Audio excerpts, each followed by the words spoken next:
So, hello everyone, welcome to this channel. I am so excited to have Lockman with me here today. He is the founder and director of Tanglewood Wellness Center. He has so much knowledge, so much experience with water fasting and helping others optimizing their health. There's so much to hear about you, and thank you so much for your time, for being here today with us. And It's a pleasure to be with you, yeah, Amber. I'm glad to be here. Yeah. awesome. I would love to start off like hearing about your upbringing. How did you grow up? What did you eat? Your religion? And how did you get to where you are now? Could you Okay. share that? I mean, it's your show. It's not particularly interesting, I think, but I'll be happy to share anyway. I grew up outside of Washington, D.C. In the early 60s. I was born in 61. I'll be 63 soon. And pretty conventionally, I mean, I think my mother was, this may be hard to imagine now. I've been in the Netherlands many times and I've been in grocery stores there, and some of them are quite large, like they are in the US. They were a lot smaller 60 years ago Mm, because there was a fraction as many processed foods. And my mother, fortunately, was ahead of her time. I mean, she made a lot of mistakes. sorry about that. It's okay. Um, so, my mother believed, as most people still do, that we needed to eat animal products, meat to be healthy, and dairy products to be healthy. But she did understand that processed foods, for the most part, were crap. And we weren't, we didn't eat much sugar. We weren't allowed to. We didn't eat a lot of the junk foods that my friends did. I went to their houses to eat the crap because we couldn't eat it at my house most of the time. Every night that I can, almost every night of my life, there was usually some kind of meat, chicken, fish, or red meat, but there was always a green salad and there was always two vegetables on the plate, always, every single night. And I think that helped me, gave me a good foundation. I realized, of course, some of the mistakes, but I was a reasonably healthy kid. I was just an average kid. I swam competitively from the time I was quite young, about 6 years old. Um, I played soccer and baseball, but not particularly well. Swimming was really my sport, and Mm, I was a normal kid. One of the things I think had some impact on me in retrospect, I mean, in many ways, my parents split when I was 6 years old. My dad moved out. No, I think I was 8 when he moved out of the house, and yeah, that had some impact for sure. And I think my mother had a hard time, and it made her hard on us. And so, by the time I was 16, I was tired of living that way, and I moved out of the house at 16, and took a lot of responsibility for myself at that point. Um, the other thing that's significant that have often mentioned is I grew a lot in my 14th year of life. I grew 25 centimeters that year, and I wow. didn't gain a pound. And so I look like a stick with a nose. Um, Hormones are kicking in, and I look like a stick with a nose. And so I thought, maybe if I better understand nutrition, I can build some muscle, and it worked. I started working out. Um, at 14, I started really paying attention to diet, nutrition in a much different way, really studying it. And I became fascinated with the link between nutrition and health, something that I think most people don't realize until they wind up with a problem at some point in life. Yeah. So I'm now coming up on 50 years, 49 years that I've been studying the relationship between diet and health, and so at some point I wound up losing my health at 23. I Because I was an unhappy kid, I started experimenting with marijuana and alcohol and eventually other substances at 14. And by the time I was 24, 10 years later, I realized that I wasn't thinking very well anymore. I'd lost the ability to make intelligent sentences. People today, there are people who claim, and you're from the Netherlands. I know you told me when we spoke before that you don't spend a lot of time in Amsterdam, but you know as well as I do that you can walk down the street and get high in Amsterdam in certain places. Yeah. I enjoyed that very much when I was there in college, but I realized there are people who claim that it's not harmful to you. It absolutely affected my ability to think very well. And so I realized that what I really wanted was consciousness, which doesn't occur from using drugs, including ayahuasca, things like that. This doesn't give us consciousness. Consciousness is by becoming, fully present. And these things take us away from that. And so before I turned 25, I gave up everything. I used a lot of substances, but I stopped using all of it. And part of that was because I got so sick 6 months out of school. And so I really began at that point. That sort of brought me back to the journey. I was 26 before I walked away from medicine. I got worse with 3 years of medical care. I got worse all the time. And I kept changing doctors, 3 different doctors over 3 years.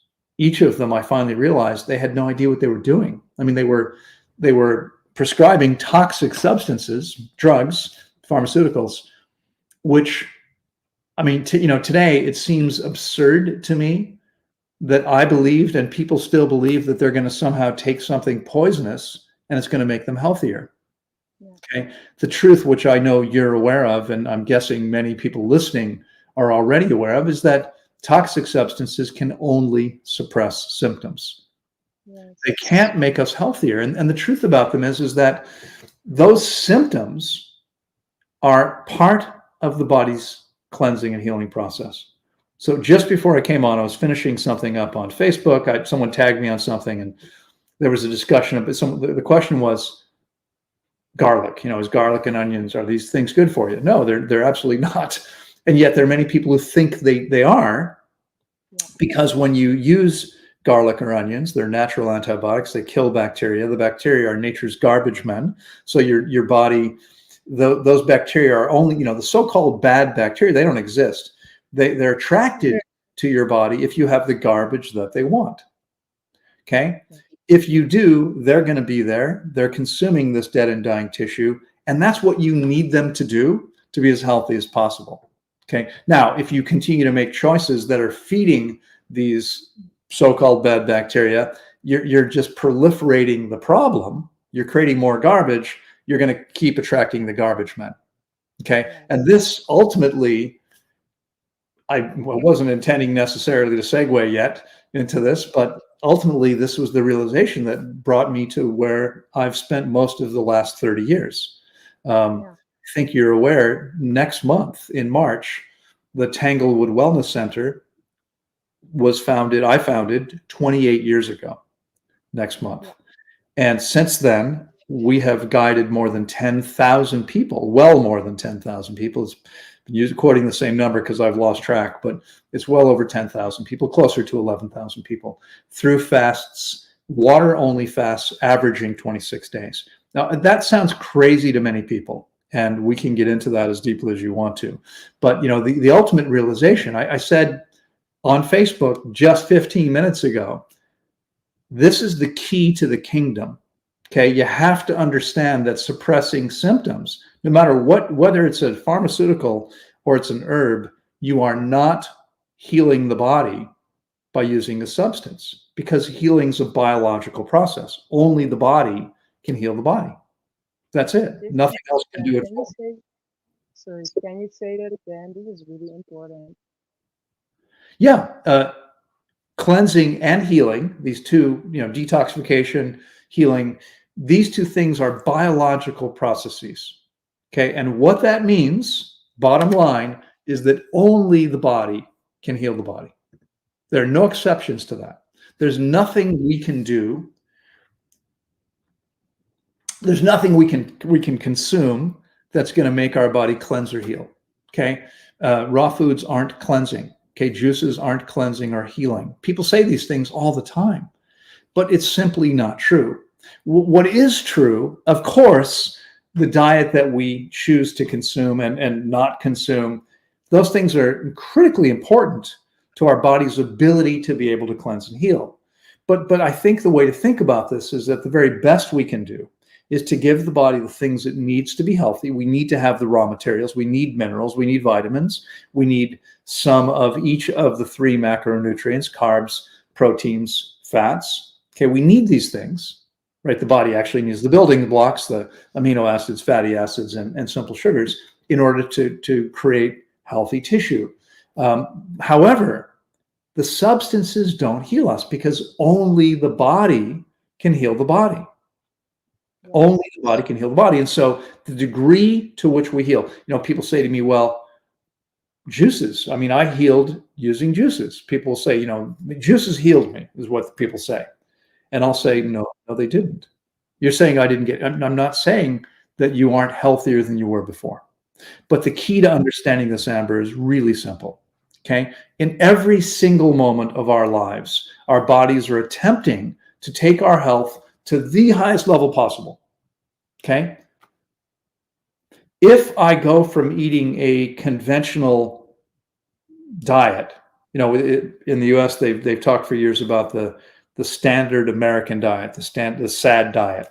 The sad diet. Yeah. Yeah. I realized years ago, I've had the privilege of traveling around the world and speaking in many countries. I've been in 75 countries. Amazing. It's the standard anywhere diet. Yeah. I've never been anywhere where people eat well. Every place I've been, people are eating a lot of things. I mean, some places are better than others, right? In Mediterranean countries, in Israel, people eat a lot of fresh fruits and vegetables. Most people do. Yeah. But they still eat all kinds of things that don't belong in the body.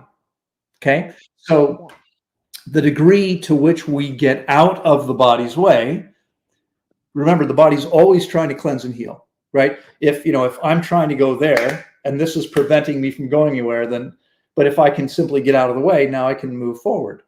Yeah. Most people are creating problems by making the choices that they're making.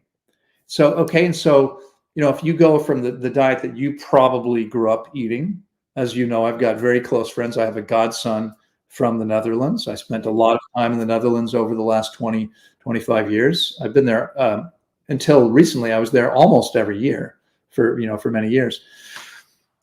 It doesn't matter where you are. If you grow up eating that conventional diet and then you go to drinking only juices, of course you're going to get healthier. But you want to be clear, the juices can't heal you. What they're doing is they're less of an impediment to healing than the diet you were eating before that. Okay. Now, and here's the thing. Say again. I'm sorry. Go ahead. Okay. So, do you agree that the juices or the raw food or the fruitarian diet supports the body in detoxification, or that it's still a burden? Well, I think it's, we have to talk about this in relative terms. Mm-hmm. Okay. So it depends. Do juices support cleansing or healing? I think was along with raw foods and the fruitarian diet. Okay. So do these things support the body in cleansing or healing? Well, it depends.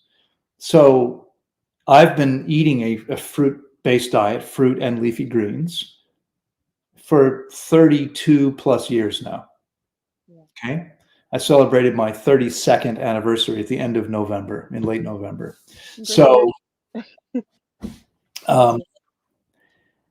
if I were to go to a diet of only juices for some period of time, it wouldn't be supporting my body in healing or cleansing. I would be going backward. Because whole foods are significantly better than juices. As long as they're the ones that are meant for our bodies. Again, and this is a point of contention, right? And there's a lot of people that say, this guy's crazy, he's insane. He says that because he's in the water fasting business, whatever. Yeah, we want to hear it. Of course, everyone's entitled to their opinion. It's okay with me. You can believe whatever you want. It doesn't matter. My only goal is to share what I believe is the single most, life-powering information there is. It's about how each of us can maximize our potential. I believe that every single person listening has genius and is capable of manifesting incredible, amazing things that nobody else on the planet could manifest, because you have a unique combination of gifts that nobody else has. Okay, yours is unique. Okay, I mean, neither one of us is ever going to be Beethoven or Da Vinci. Okay, but even Beethoven and Da Vinci couldn't do some of the things that you and I can do. Yes. Okay, and I'm not saying we have necessarily the same. We don't need to compare levels of genius. What I'm talking about is we have gifts in other areas. Each of us is unique. Okay, I'm not comparing myself to Beethoven or Da Vinci or anybody else. What I want to know is, am I doing the very best that I can do given my potential? And in order to do that, I need to vibrate at the highest level. Okay, I can never maximize my potential if I'm not physically, emotionally, spiritually, mentally, and they all come together, if I'm not being the very best version of myself possible. That's the only thing that matters to me. But if we come back to the question about juices aren't terrible. Of course, I'm not suggesting. Someone said to me recently, and I mean, look, it's fun to push people's buttons. I mean, the whole point when I'm sharing information is I want people to wake up and listen, to understand. Okay. Sometimes I'll say things to shock people a little bit. So I'll sometimes say juices are raw vegan junk foods. What do you mean? They're good for you. Everything's relative. Everything's relative. There's a story I've told many times before. I'm looking for a prop. But I had just completed a lecture outside of Washington, D.C., and a woman came up to me. She stood up. She had some questions. I answered her questions. And then I said to her, "You drink a lot of carrot juice, don't you?" And she said, "Yeah, how do you know?" I said, "Well, you're orange." Yeah. Her skin had a orange. I heard about it. Yeah. Yeah. And she said, "Oh, that's because I'm detoxifying." And I said, "I don't know, but I run the world's largest dedicated water-only fasting center, the most powerful way to allow your body to detoxify. Yeah. And no one's ever turned orange before." Mm. Turning orange is not a symptom of detoxification. It's evidence that you're taking in more carotenes than your liver can process. Okay, and so when we talk about juices, have you made a glass of carrot juice at some point? Yes. How many big organic carrots does it take to make a big glass of carrot juice? Well, I must say I mixed it up. Okay. So I'm not sure. Like, I think 1 kilogram. Yeah. Okay. My own experience is I would say probably at least half a dozen carrots in a big glass of carrot juice. Okay, depending on how big they are, obviously. I don't know about you. I'm pretty confident that I would never eat that many carrots at one time. Absolutely. I agree. Yeah.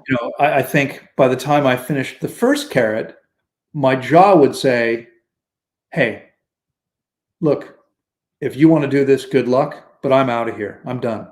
Okay, you're on your own. I'm not doing any more of that." It's a lot of work to chew all the carrots out. Okay, our bodies aren't meant for that. Okay, we're meant to eat fruit, not vegetables. And so we would never eat that many at one time. In other words, we're taking in much greater concentrations of nutrients than our bodies are made for. And some people think that that's good. More is better.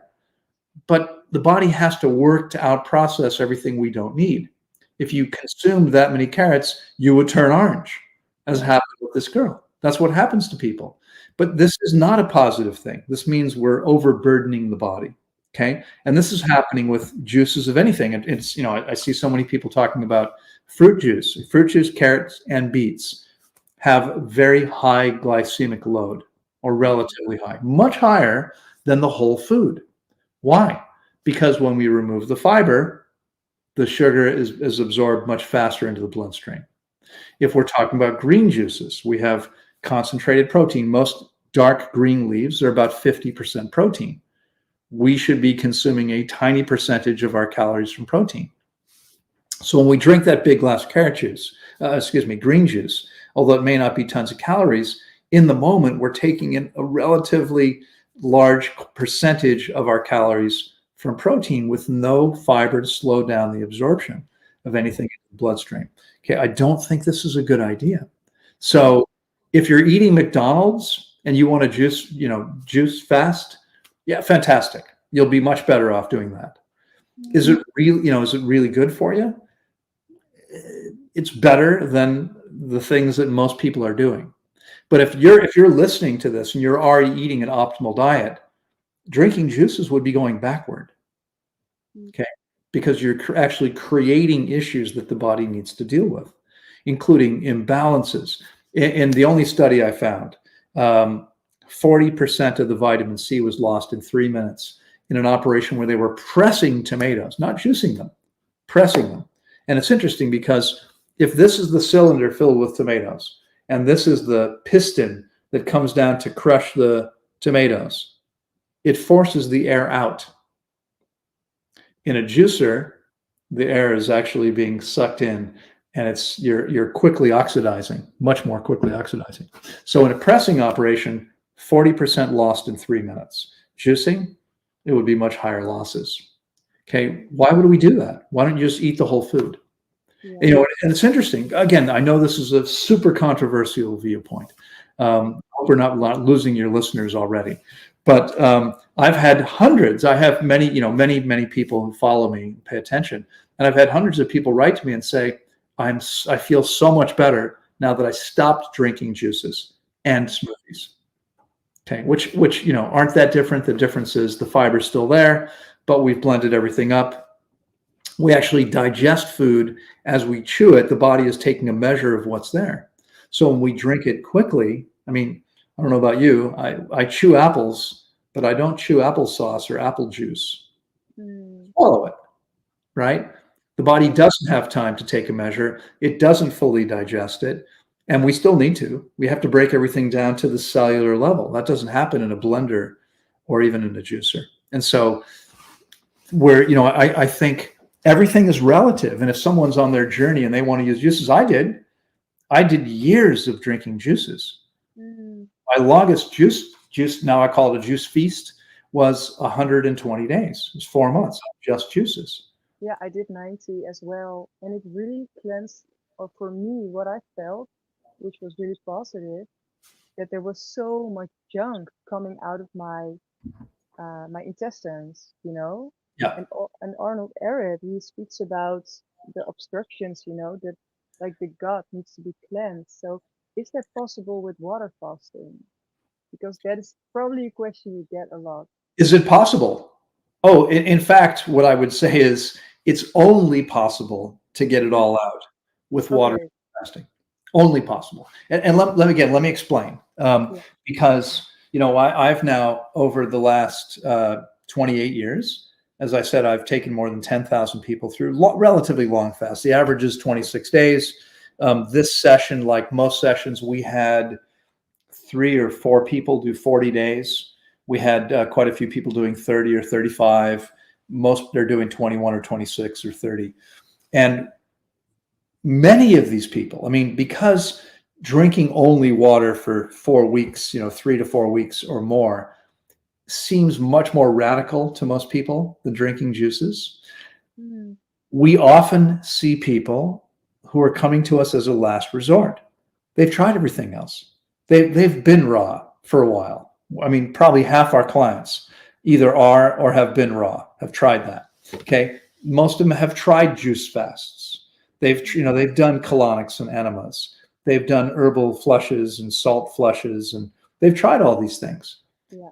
What they have in common is that 100% of them, every single person, regardless of what they've done, winds up eliminating kilos and kilos of old hard material.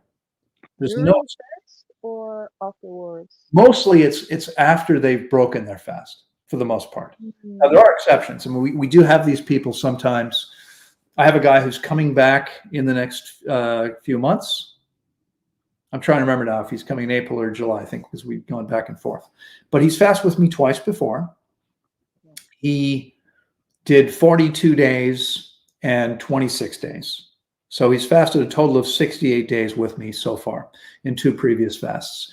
He's had at least one bowel movement every single day of fasting. Mm.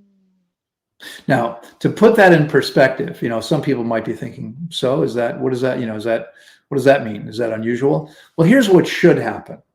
Okay. Our clients normally arrive and start on Saturdays. We book Saturday to Saturday, 1, 2, 10 weeks, whatever. Yeah. You should have your last meal on Friday night, Yeah. 8 to 12 hours later. In other words, when you wake up on Saturday morning, you should have a bowel movement and your system should be empty. Yeah. That's what should happen. I've never seen that happen. I mean, it happens to me. When I fast, I'll have my last bowel movement in the morning. There won't be any more bowel movements until I'm eating again. Yeah. Okay. But we don't see that with any of our clients. And it doesn't matter. I mean, I've seen 15, 17, even 22 years living on only fruit and salad.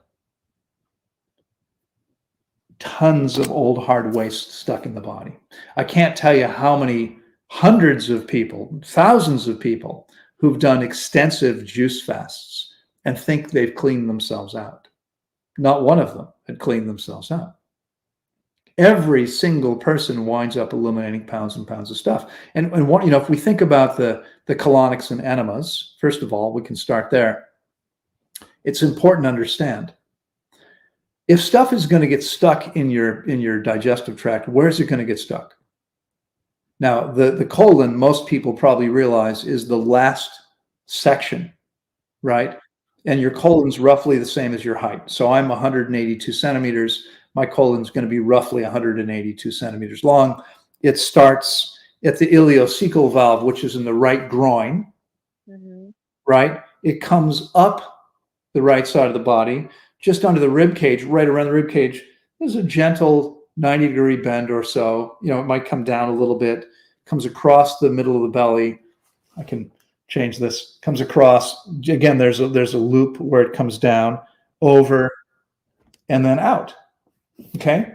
It's relatively straight. There's no significant turns. Again, you've got these gentle loops on both sides under the rib cage, and it's an inch and a half. It's about 2.5. So it's about not quite 4 centimeters in diameter. Okay. And again, about 182, in my case, about 182 centimeters long. The small intestine starts at the bottom of the stomach. Now, a little anatomy lesson. Most people, say, yeah, my stomach hurts. Really? Because your stomach is up here. Yeah, a little bit higher. Yeah.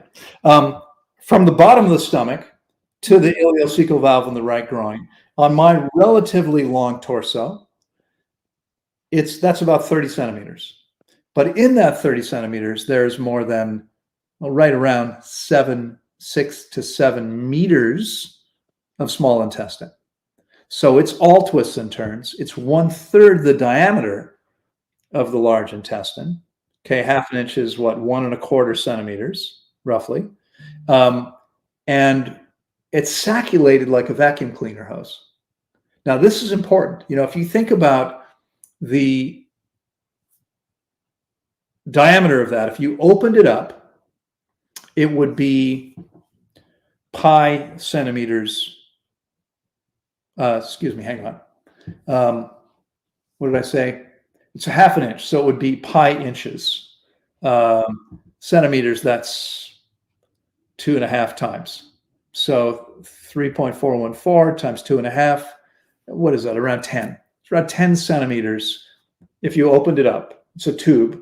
If you sliced it and opened it, it would be roughly 10 centimeters by, let's call it 7 meters long. What's the area of that? Well, that's going to be about half a meter, if I have my math correct. It's about half a meter in area. But the actual meter of the small intestine, because of the saculations, and these exist so we can maximize our absorption of nutrients from the food we eat. So the actual area of your small intestine is roughly equivalent to that of a tennis court. I don't know if you play tennis, but that's a lot bigger. I did. I know. I know about this. Yeah. I mean, I don't know. I'm guessing tennis courts 10 by 30, maybe Yeah. something like that. So we're talking about 300 meters. And here we're talking about half a meter. It's about 600 times bigger than you would expect it to be because of that.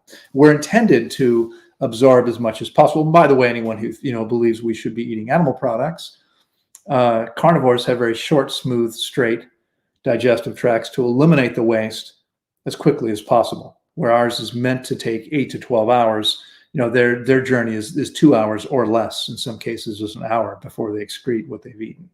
So what happens to the colon when we eat animal products? Well, what happens when we eat anything, and this is the problem, even if you grew up, let's say your parents were hippies. Did I hear this story recently somewhere? And you grew up, eating brown rice and steamed vegetables, or, quinoa. And tofu. Tofu, right? Tofu and cornbread, stuff that most people don't eat. You grew up eating these kinds of things. Anything we've ever eaten that wasn't high in water and fiber, both water and fiber, some of it's getting stuck in this very long journey. Okay. Remember, in 30 centimeters of space, that's a foot, we have roughly 22 feet, close to 7 meters of small intestine, all twists and turns, very narrow. The cross section, if we look at the tube, is 1/9 the area of the large intestine, and it's sacculated. So stuff's not getting stuck in the colon. First of all, it's getting stuck in the small intestine. The point is, we do enemas and colonics. What are we doing? We're flushing stuff out of the colon. There's a valve here that prevents the water from going any further. Okay. We do flush things out of the colon, no question. There might be some fecal matter. There's definitely 1.5 kilos, 10 trillion bacteria called the gut biome that we do not want to lose. But that's what we're doing, is we're flushing out the bacteria that belong there. I spoke to someone who said, yeah, but then I did a bunch of prebiotics and probiotics. I'm like, right, but are you actually recreating the same exact environment that your body created perfectly? I doubt it. Okay. I doubt it. So, again, the best thing we can do is to get out of the body's way. But it's important to understand why doing these things is. I mean, I just had this conversation an hour ago. Someone has said, no, I got my colon's completely clean. I'm like, well, that's great. But then she was telling me things. I'm like, okay, there's a bunch of old material stuck in your body. No, I cleaned my colon. It's not in the colon. It's in the small intestine. And it's okay with me if she doesn't believe me now, because she's fasting with me. Okay. I fasted somewhere between 15 and 20 MDs, medical doctors. All of whom were taught this stuff there's no old material stuck in the body. Yeah. All of my MD clients would now say, oh, yes, there is. Absolutely. Yeah, because they've experienced it. Yeah. Well, exactly. And the thing is, I mean, as you well know, if you're eating high water content fruits and leafy greens, simple salads, meals of watermelon. I mean, right now in the Netherlands, you have apples and pears and citrus and some kiwis and bananas and salads and maybe some berries. Probably not too much of it. Yeah. Right. Well, some pineapples, which are always picked. They're right. Yeah. Pick way too soon and don't ripen after they're picked is the problem. Yeah. Some are like, when I see yellow ones, like I'm gonna get them. But if they're green, no. They're only 50 euros each. So as you know, when you eat those meals of high water content, high fiber content foods, bowel movements are quick, easy, painless, clean. Like when I say clean, if you don't use a bidet or a toilet with a hose, you use paper. I don't know about you. Sometimes I'll go, did I miss? There's nothing there. Yeah. That's what should happen. That's what should happen. I mean, animals aren't walking around smelling like poop all the time, but most people would be. if they didn't clean themselves well, because they're eating stuff that sticks to the Yeah. body. When we eat So, this way, it doesn't happen. Okay. yeah. Odor free. I don't know if you hear this in the Netherlands and English, in the US, people will say sometimes, well, you think your poop doesn't stink. Like, yep, smells like fruit. Yeah, Uh, it smells like fruit. Yeah. that's Yeah. that's that's how it should be. So the key to understanding this is, again, is that the stuff is getting stuck in the small intestine, and it becomes super rock hard and dry. Now, do Hmm. you want to continue to push people's buttons? Because I don't mind. I'm Yeah, good. let's go for it. Let's go. Good at that. Dry fasting has become a big hot topic. Yeah. We see people all the time. We had 4 people this last session. We fast about 60 people. We currently run normally 10-week sessions. In about 10 weeks, we'll have about 60 people. Most people are doing, as I said, they're with us either, for anywhere from 4 to 6 weeks on average. And so it allows us to break it down and have sort of 2 groups with a few people that go all the way through or almost all the way through the session. And so we had 4 people who'd had a significant amount of dry fasting experience. One of them was a woman who had previously water only fasted for 40 days and fasted for 40 days with me. And she came in there was a little bit of an attitude like, I already know everything. I've got a lot of experience. I'm a pro. It was kind of like, I'm going to come and do it at your place just because I hear it's a nice place. Right. Mhm. But fortunately, give her credit. She was open. She took coaching. By the end, she was saying, oh my God, this is so much more powerful and beneficial than anything I've ever done before. Well, first of all, I may not be the most brilliant person in the world, but I'd like to think that after doing this more than 10,000 times, I've learned a few things. Okay. Mhm. I have previous clients out there. There's at least 3 or 4 of them who, having fasted once or twice, believe they're now qualified to supervise other people's fasts. Folks, if you're listening and someone offers to guide you through a process, if they don't have a lot of experience, you should not be working with them. Okay, this is a very serious process, and it's incredibly powerful. But I'm guessing, well, I don't know. Amber, if you were in Amsterdam, your car would be a bicycle. Now, given that you live on the other side of the country, maybe you actually have a car. Yeah. It's a little harder to get around where you live than it is in Amsterdam without a car. But a car is a very powerful thing. Is that good or bad? Depends on how you use it. Okay. Yeah. If you use it to drive into all the children standing at a bus stop, it's not a very good thing. No. If you use it to help transport, people that need things to the things they need, okay, that's a positive thing. Yeah. Okay, power is neutral. It all depends on how it's applied. Fasting, water only fasting, is a very powerful process. That Mhm. power benefits you if you use it correctly, and unfortunately works against you if you don't. And I've helped many people. I just completed a second process with a 70-year-old woman with cancer she doesn't speak English. She's in France. Her son contacted me back in, I want to say, April or May this past year. She was being guided through a fast by somebody else, and they ran into all kinds of problems because the person didn't really know what they were doing. And so he contacted me and said, please, can you help? Can you take over? And so I did. I guided her through what wound up being a 42-day fast. She felt so much better as a result of it. And this is advanced, stage 4 cancer, that they came back to me in September and said, we want to do this again. Not then. We started in, well, I guess it would have been sometime in December, because she did 35 days. And now looks, seems like a completely different person. And it was interesting because, as often happens, we had in the last couple of months, I've had about half a dozen people with cancer. She was dealing with cancer in one of her breasts and could feel, when it's in the breast, you can palpate it because the breast is soft tissue. You can feel that tumor decreasing in size. We had another guy, young guy, who had also stage 4 cancer. Was told at the age of around 40 that he had months to live. That's it. He is now feeling and functioning better than he has in decades. And when he came to me, if you touched the side of his abdomen, it was incredibly painful. Now, can push as hard as you want. There is no pain. Wow. So So, Loren, I would love for you to explain what happens in the body when we do water fasting, because how can a tumor like disappear, right? well, sure.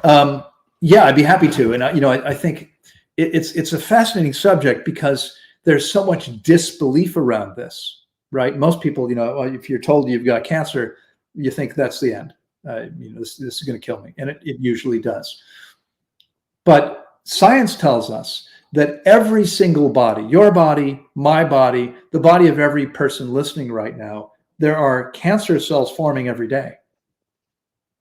Now, the statistics have changed a lot in the 60 plus years I've been around so far. Today, only 50% of the population develops cancer.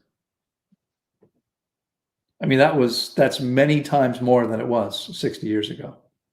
Things have changed a lot for the worse. Okay, we live on a much more toxic planet than we used to, and people are doing much worse things to themselves than they used to do.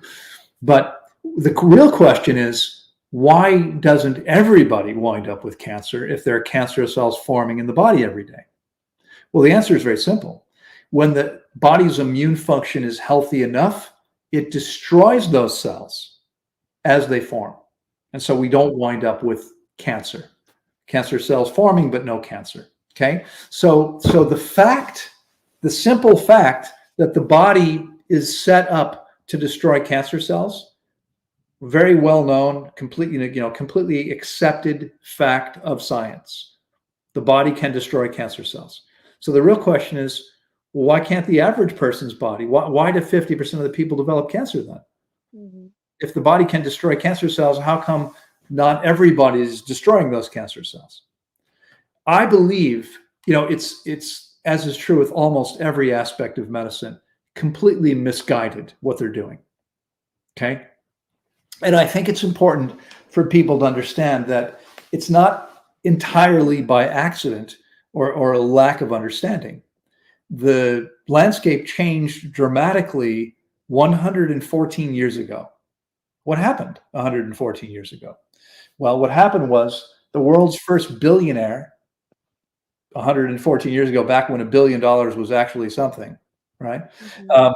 The world's first billionaire began investing in pharmaceutical companies, took control of the American Medical Association, which back then was the big deal in the world. It impacted a lot of other medical associations and still does to some extent, perhaps. And they forced the closure of more than 70% of the medical schools that were operating. They dictated what medical schools were allowed to teach, and they still do today. Okay. If you open Amber's medical school, okay, what's going to happen is, if you get big enough, is at some point, representatives, lobbyists from Merck and Pfizer and all these other companies are going to come calling. And they're going to say, Amber, we love the fact that you're teaching doctors how to be doctors. We'd like to support your medical school. We have a $500,000 grant or whatever it is. We have a $500,000 for you. Would that be helpful to you? No. Oh yeah, of course it would allow us to do this, to do that, right? All kinds of things you could do. And then they say, okay, great. We will ask you to change the way you're teaching this piece, or to stop saying that. And they know exactly what you're doing because they've got spies in your classes. Okay, they put students in there and they pay people to tell them what you're teaching. Yeah. You don't have to do anything. What they'll say, if you say to them, yeah, no, we're not going to change, they'll say, oh, that's okay, no problem. I'm sure the medical school down the street would be glad to have the money. Yeah. They're bribing you very clearly. They're going to give you money if you do what they tell you to do. And most people take their money. They have a lot of it. Okay, people don't realize the scale of this. Again, the U.S. is a big country. I think it's almost as big as the Netherlands. I'm not sure.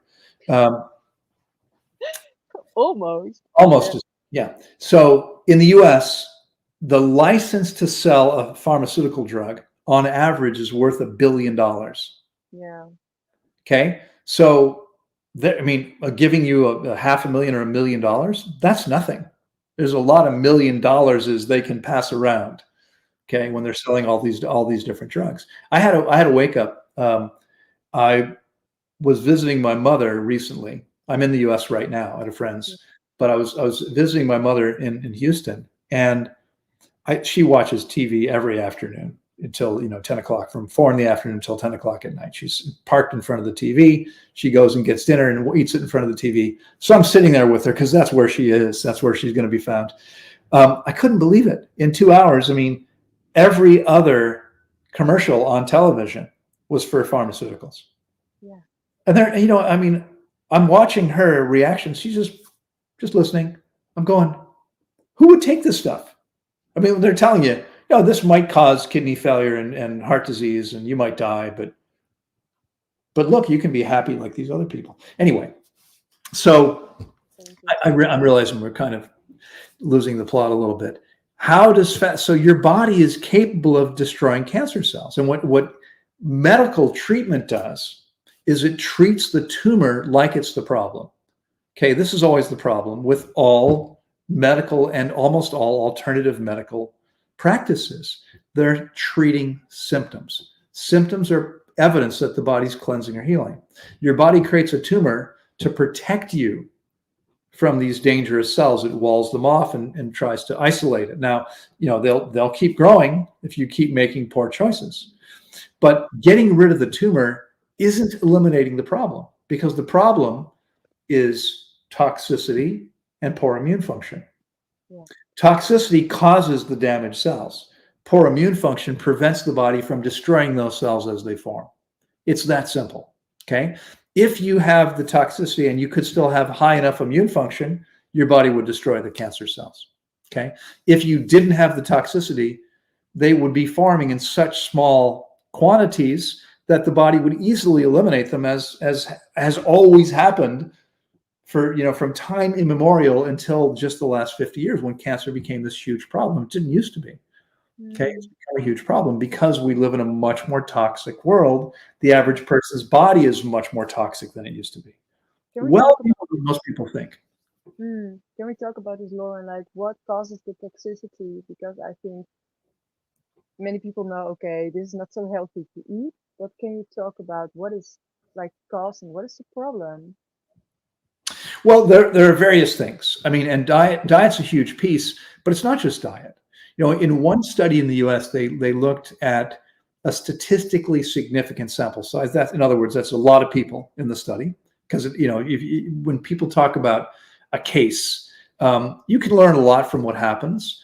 But when someone says to me, "Well, I did this and I got better, therefore," I'm like, yeah, that's not scientifically valid. It's interesting, but let's get 1,000 people with the same situation and see what happens. Okay. And I'm not saying we ignore the evidence or we invalidate it. I'm saying it doesn't prove anything. Okay. You could go find someone who says, and people say this, yeah, my grandmother drank like a fish and smoked 2 packs a day for 40 years and they were perfectly healthy. Therefore, drinking like a fish and smoking 2 packs a day is good for you. Mm-hmm. No, it's not logical. Right? It doesn't follow. There are going to be all kinds of exceptions and many reasons for the outcomes that people have. So we need to see consistent things. But in this particular study, they looked at 75 persistent environmental toxins. And these are some of the most toxic substances ever invented, things like dioxin and DDT and PCBs, originally invented to insulate electrical wires, incredibly toxic chemicals. There are 75 of them. What they found, most of which have been outlawed for use in North America for decades. This is embarrassing to say. I'm embarrassed on behalf of all humanity. Some of these chemicals are still produced. They're illegal to be used in North America, but you can send them to other places. It's okay to sell them to other people who don't know any better. Okay, can't use them in this country because they're too toxic, but we can sell them to other people. It's shameful.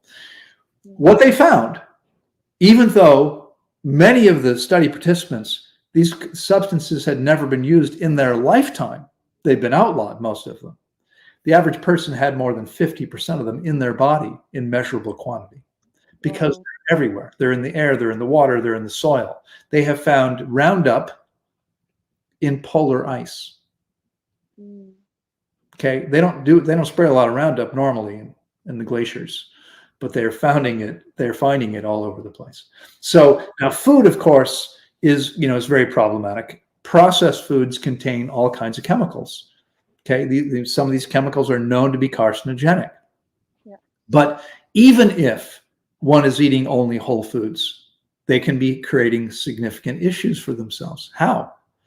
Well, when you take the toast out of the toaster, if the toast is brown, that's carcinogenic chemicals that you've created by cooking the bread. And even if it's not brown, okay, when you bake bread, cook potatoes, cook corn, cook rice, you're creating a carcinogenic chemical called acrylamide. It doesn't exist in any of those substances. It's caused by cooking. Okay. Only cooking. Yeah. Cooking, just cooking. I mean, even if people are eating only whole foods. Now, if you lived in a pristine environment and you breathed only fresh air and you drank only perfect spring water from the mountainside, and you were eating potatoes and rice and the vegetables that you grew and some fruit and maybe even some animal products, in that situation, maybe your body could deal with the toxins caused by cooking. Yeah. But today, who lives in that situation? Okay. If you're living in a city or near any urban area, the air is polluted, the water is polluted, the soil is polluted. You're being affected by microwave signal from cell phone towers. I mean, 4G was bad. 5G was actually invented as a weapon. This is incredibly harmful. You are being affected. Most people are being affected by Wi-Fi. I'm in a suburban community here. If I look at my phone, there's probably Wi-Fi from 10 neighbors showing up here, which means it's reaching my body. Yeah. This toxic radiation. Okay, and so people are affected by all these things, and this is why the most important thing we can do is to control all the things that we can control. Right? Diet. People say, oh, it's difficult. It's all, it's relative. Is it difficult? It all depends on what you're committed to. But what we eat is critically important. The most important thing, though, and I had a conversation with a client this morning who said to me, but I ate raw. I mean, this is someone with cancer I'm working with now. And she said to me, but I ate raw and I did all these things to detoxify my body. Why do I still have this issue? Okay, because no matter what we're eating, okay, as soon as we put if I take salt and put it in my water, I drink the water, my body sees inorganic salt and says, oh, there's nutrients coming. A third of the energy goes to my digestive tract. Yeah. A third of the energy goes to the digestive tract. And now my body is wasting energy. There's no food coming. There's nothing that needs to be digested. My body is ready for it to happen. And so I'm wasting energy. And that means a third of my energy is no longer available to destroy cancer cells, to detoxify whatever garbage might be in the body. Okay. And so this is why, coming back to why fasting is so powerful done correctly, because we are resting as completely as possible, conserving as much energy as we can, so the body can use that energy to cleanse and heal, not wasting it doing anything else. Okay. If we're drinking juices, we're still putting a lot of energy. We have to take all those nutrients in. We have to digest anything that's not completely digested. We then have to eliminate all the stuff the body can't use. Okay. Again, we're drinking carrot juice and we have all this beta carotene coming into the bloodstream. Can the body use it? No. Can the liver process it all? No. Okay. We're creating work for the body because it's not natural quantities. It's excessive quantities of stuff. Only when we're drinking only water, the digestive tract can completely rest. Okay. It doesn't have to do anything. Okay. All of our systems are able to go, down to the lowest level of operation.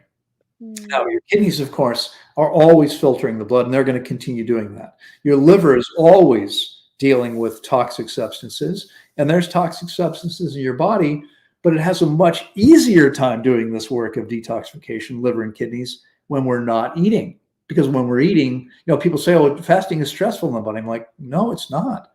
What's stressful in the body is the way most people live.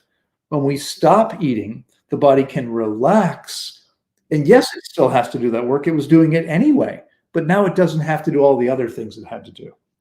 I agree. So where does that idea come from that when we fast, the body gets stressed out or that we get hormonal issues? Because I hear these things also, like Yeah. it's not healthy to fast. Well, I mean, there are many things that happen when we fast, and much of it is misunderstanding. I'll never forget 20 some years ago, I was coming off of a stage in London where there were hundreds of people in the audience. I just completed a lecture, Mm. and I was walking from the stage. This is a theater, so you're going up between in the aisle between the seats. As I'm walking up to the back of the room, a woman stops me. She said, "Loren, that was amazing." I said, "But I tried fasting once. It didn't work for me." I said, "Really? What happened?" She said, "It made me sick." Mm. People don't understand, again, that symptoms are evidence the body's cleansing and healing. The last thing we want to do is suppress symptoms. Again, coming back to the conversation I shared with you earlier. So when saying, but garlic, my friend was able to get rid of the symptoms. I'm like, right. But the problem, Einstein said we're never going to solve a problem using the same level of thinking that created it. Okay, we've created issues by suppressing our symptoms. And now this is someone who understands what a clean diet looks like, but says, yeah, but garlic helps us heal. No, it doesn't. It suppresses symptoms. Mm. We have to understand that when we give the body the chance to cleanse and heal, there's going to be symptoms. And it can be the whole range of possible symptoms. Now, the trick is knowing what's okay and what's not okay. The trick is knowing how much water someone needs to drink, because if they don't drink enough, they create electrolyte problems. And if they drink too much, they create electrolyte problems. Okay. Yeah. And we can manage it where we don't create electrolyte problems, but we also don't hydrate this old hard waste in the body. Or we can manage it in such a way that we're able to actually get all this old garbage out of the body. The latter is a lot more beneficial. Okay. Something we haven't talked about. We measure at Tanglewood, we measure people's blood pressure, pulse, temperature, blood oxygen saturation, blood sugar, weight, body fat, muscle mass, and how much water is in the body. And I have a nurse and a physician's assistant and a doctor on site, and we have another doctor that's going to be starting to work with us in April, if things go well. And our goal is to measure everything we can, because we're going to start publishing data that we can actually. I mean, people say, "Well, that's what you say." Like, it's not what I say; it's what happens over and over again. I have more than 100 videos with clients telling their own story. This is the amazing thing that happened. I mean, and we see things that are considered miracles all the time.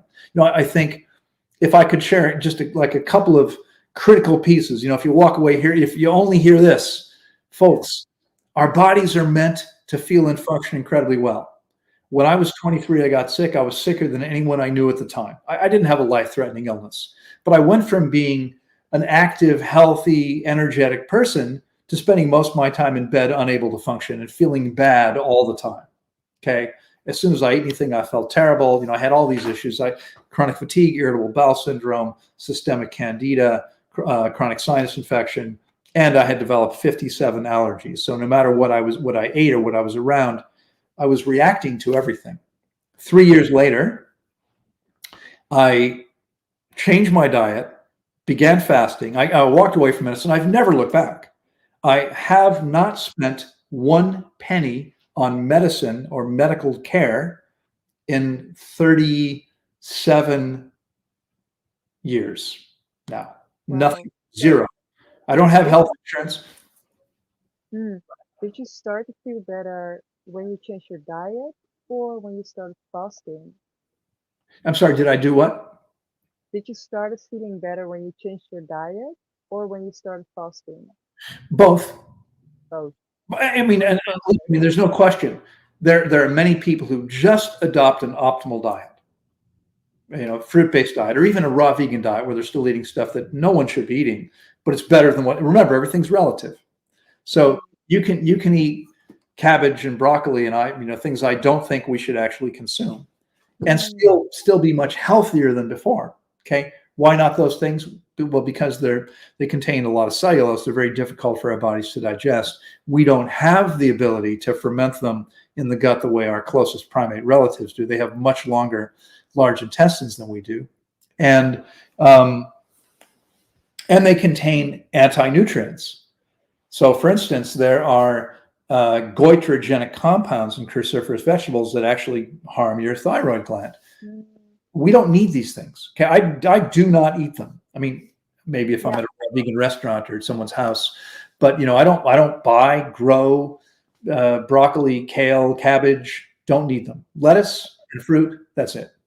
That's it. So I want to talk about this because there are many raw vegans and they are talking about the microbiome and that we need so many different vegetables to create all these bugs inside of our gut. Right. But what is truly the optimal diet and what is your opinion? Well, I mean, I think it's completely clear. And I don't think, I mean, first of all, I understand how people get off track. Okay. Because there's a lot of studies out there. There are studies now that say that people who have the most varied gut biome are the healthiest. And that's where they're saying, well, you should eat as many different foods as you can. Okay, but let's look at that. Okay. There was a study published 25 years ago that said the average American would be much healthier if they doubled their intake of leafy greens. Okay, that's great. What does that mean? Well, at the time, I don't know what the statistics show today, but at the time, the average North American was eating, on average, 1 piece of lettuce per day. One leaf of lettuce. Okay. And what the study said was if they went to 2, they'd be better off. That's the only thing we can take from that. If you're already averaging, I don't eat salads every day, but I probably still eat, 10 lettuce leaves per day on average, because when I eat them, I'll eat a whole head of lettuce, right? So if I'm eating them every other day, I'm getting a lot more than 1 lettuce leaf. Okay. Are we better off going from, if 2 is better than 1, is 4 better than 2? Maybe. How about 8 better than 4? Perhaps. 16 better than 8? At some point, the answer is going to be no, because they're relatively high in protein, and excess protein causes disease. Okay, we're meant to eat tiny amounts of protein. More than that's not helping us. And this, again, the science is actually really clear on this. A paper published last year said that if you're getting 30% of your calories from animal products, you have 3 times the risk of all major diseases. If you're getting 30% of your calories from plant proteins instead of animals, you have twice the risk of all major diseases. Yeah. But Okay. how can you build muscles without protein? Well, you can't. You need protein. The key is you need tiny amounts of protein, tiny amounts. Okay. Now, a big part of what I talk about, Amber, is how the body can become much more efficient. And we know that this is a simple fact that if you think about this for a second, there are people out there going, no, that's nonsense. Really? You know anyone who's ever been on a diet? Okay. So here's what happens. Let's say you have someone who's eating 2,500 calories a day. Yeah. Okay. Fairly typical consumption for a European woman. And they're carrying more weight than they want to. So they say, okay, I'm going to cut my number of calories in half. I'm only going to eat 1,250 calories per day. What happens? Well, they lose weight. Why do they lose weight? Because their metabolism is set for 2,500 calories per day, but they're only consuming half that much. The other 1,250 is coming from their butt and their thighs and their belly. Yeah. And to some degree, sorry, ladies, your boobs. It's fat. You're going to lose fat from wherever. Yeah. At some point, what happens? Do they keep losing weight indefinitely on 1,250? They don't. Eventually, what happens is they stop losing weight. Eventually. Why? because their metabolism has slowed down. Yeah. They now only need 1,250 calories. And people think that's a bad thing. Everyone talks about how to raise your metabolism because everyone wants to lose weight. Yeah. Okay. The faster your metabolism is, the faster you age and die. Okay. Wow, that is something people need to hear. Absolutely. Yeah. I mean, look, the only thing, if we look at longevity experts from around the world, they disagree on what we should be eating and how much we should be eating. They disagree on, whether it's okay to have a little bit of alcohol or whether it's okay to smoke a little bit. I mean, there are, centenarians who smoke every day of their life. Yeah. Okay. The only thing they agree on is that we don't want to eat any more calories than we need to meet the body's needs. As soon as we eat, if we've met our needs and we eat one more thing, now it's a burden on the body. Yeah. Now it's taking away. It's not adding to. We're not better off having more. We're better off getting only what we need. And this is true even if it's the highest quality food, exactly what we're meant for. Because again, if let's say it's bananas. You can remember, you probably heard about those people telling you, eat as many as you can. Mm-hmm. Yeah. Once you get what you need, your body has to work to outprocess all the stuff it can't use. Yeah. It's a burden. It's not helping you. It doesn't matter what it is. It's not helping. So that's the only thing they agree on. What they're telling us, therefore, is very simple. Okay? Eating more than necessary is not helpful to us. So we want to become as efficient as we can. If you have a car, let's assume, well, you guys do kilometers to the liter, and I don't have no idea what's normal. How many kilometers to the liter does your car get? Any idea? Right now, I don't have an idea. Okay. So I've got a car that gets, I'm going to talk miles to the gallon, but it's the same idea. Okay. It gets about 32 miles to the gallon. Okay. Wouldn't it be great if I could make some adjustments under the hood so I could get 16 miles to the gallon? Mm-hmm. Would that be good? It's from 32 to 16? I'm just thinking about the question. Yeah, no. No. What it would mean is that I would need twice as much fuel to get from point A to point B. Yeah.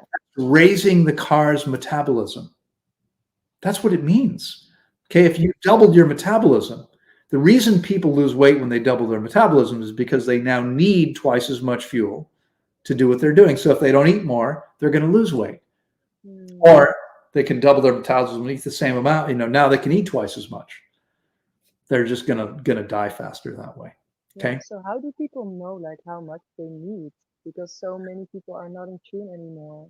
Well, yeah, I think the only answer, unfortunately, is you reconnect to your body's messages. You're better able to interpret those messages as you get your body cleaner. Okay, so my hope for every client is that they complete a process with me. Again, typically these are 5-week processes, sometimes longer, able to understand and properly interpret the body's messages, because that's the only way you can do it. Okay. And there's so many problems with this. Most people, someone said to me yesterday, well, I ate that much because I was hungry. It's like, really, what did that feel like? Well, gurgling and all the noise and remember, in my stomach, stomach's in here, stomach's in here. This has nothing to do with hunger. It's not hunger that people are experiencing. Okay. And so people are eating because they're thinking their body's telling them it needs calories when it doesn't need calories in the first place. Yeah. People have to understand this and then realize, okay, I've been misinterpreting these signals all along. And by the way, why do they think this is hunger? Because when they eat, the body is now forced to put its energy into processing food. The symptoms go away. What that really was detoxification. Yes. Body can't detoxify it if it has to process food. And this is why people eat often, because they don't want to keep experiencing the pain of detoxification, so they eat instead. Okay, if we're willing to go through this, and it's funny, someone said to me recently, fasting is painful. Fasting is uncomfortable. Fasting makes you feel bad. None of those things are true. even though most of my clients experience exactly what this person said, but they're not true. What do I mean? It's not fat. It's not the absence of food. The absence of food if you're resting, if you're doing it properly, allows your body to detoxify. If your body is doing a significant amount of detoxification, it's probably going to be uncomfortable. Okay. If I injure myself, I fast to allow my body to heal as quickly as possible. Yes. Because I've already fasted 3.5 years plus of my life cumulatively, because I've eaten fruit and salad for 32 years, there's no significant amount of detoxification happening when I stop eating. And so I feel perfectly fine. Yeah. People can't, I can, when our clients are fasting, we can tell they're fasting because they're moaning and groaning and don't have much energy. And, often, or you can tell they don't know if I'm fasting because I seem the same. I have plenty of energy. I'm perfectly clear. I feel fine. Okay. Yeah. It's not the lack of food. I mean, think about this, folks. A carnivore in a jaguar. I'm in Costa Rica. I live in Costa Rica. We have jaguar. A jaguar needs about 1,000 acres. That's 400 hectares to hunt, roughly. One cat. They're solitary animals. Yeah. They may not eat. They may not eat for a couple days. Imagine if when they were hungry, they got weak and tired and dizzy. All the things that people, I'm hungry. I can't function. I have to eat something. That's not hunger. That's detoxification. Yeah, we believe that we need food for energy every time. Well, actually, we do way better on fasting. It's not that we don't need food, but the less we eat and the cleaner we get, the more efficient our bodies get. I work out every day, but I work out before I eat. In fact, it is it's 11:15. It's still relatively early. I won't eat breakfast for another 3 hours or so. So when do you start eating? You eat when you feel, oh, I need something now. Right. For me, that's typically between 2 and 3 in the afternoon. Yeah. And I'll eat once or twice a day. And my body has become quite efficient, which is how we started this. We want to be more efficient. Okay. We want to eat less because that means the body has much less work to do. It has much more energy. And this is really what's behind intermittent fasting. We spend more of the day not eating. The body can use that time to cleanse and heal a little bit. And it can be a powerful thing. I had a realization many years ago visiting my first raw vegan girlfriend. She lived about 700 miles away. We met at a health conference. I was visiting her and she said, "Are you hungry?" And I thought, well, I want to eat. I always eat. Of course I want to eat.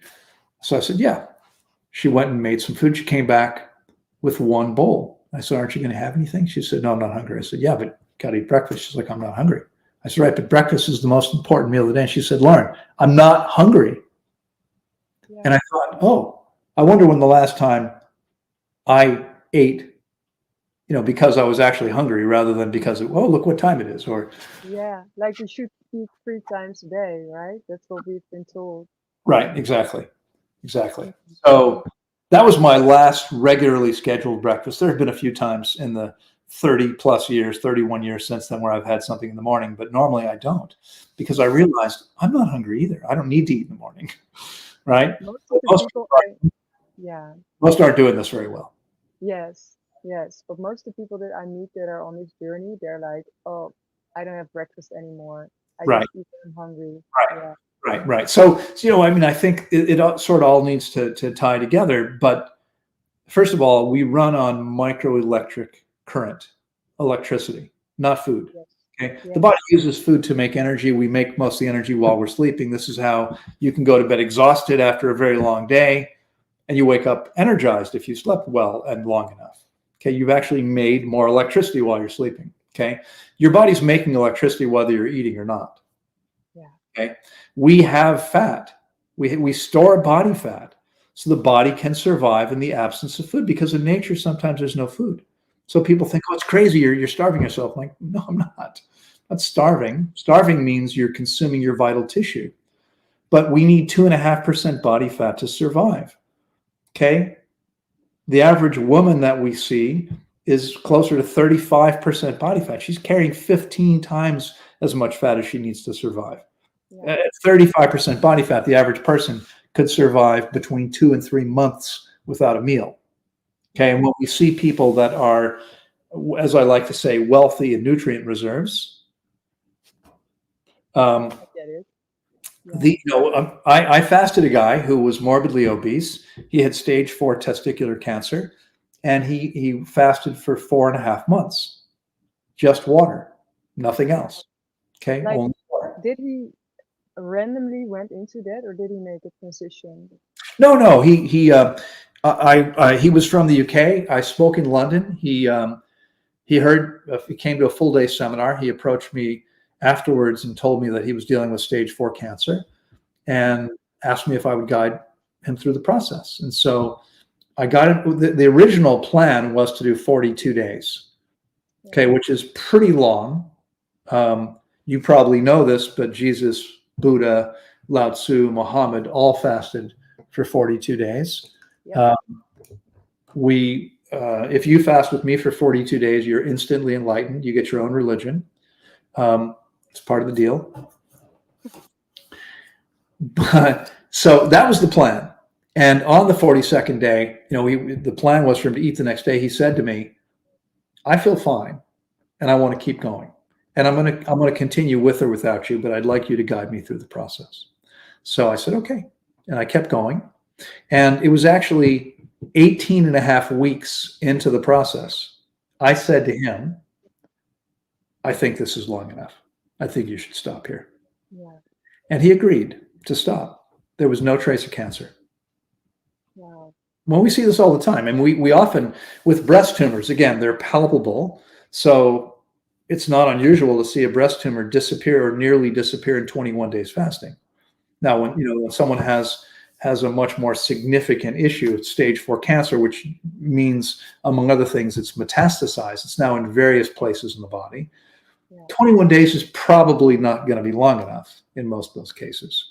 So usually I'll encourage people to fast longer than that if that's the situation. Did you ever have a client that was afraid to stop eating, but she knew that she needed to do it? Well, yeah. I mean, I suppose there have probably been some people, typically by the time someone fasts with me, they're not afraid to stop eating because they've watched enough videos or they've talked to they've been able to find a way to trust. I think what's true is that almost everybody starts the process with at least a little bit of trepidation, a little bit of fear. There's going to be some. I mean, if you've never done it, I remember the first time I came across the idea. I actually read a book by Arnold Ehret, Rational Fasting.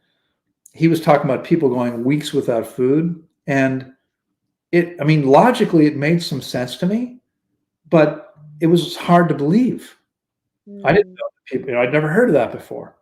I grew up, you asked, I think at the beginning, I didn't mention it. I grew up Jewish, but only on my parents' side.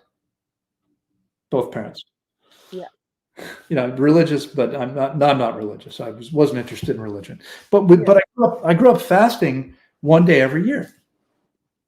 There's a holiday called Yom Kippur. We spend the day, theoretically, you're supposed to spend the day praying, for atonement for your sins, asking forgiveness for your sins from the previous year.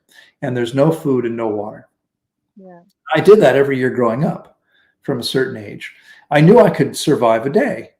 He was talking about people going weeks. I'm like, so I thought I'll try 2 days. And I parked myself close to the refrigerator just in case. I wasn't sure. I did 2 days, and then I did 4 days, and then I did 8 days. And, again, this may be a little hard for you. Remind me how old you are, Amber? 30 years. 30 years old. Okay. So you've grown up with the internet. Yeah. There was no internet at the time. No. There was no internet. I think the military had the internet, but you and I didn't have access to it back then. I was on my own.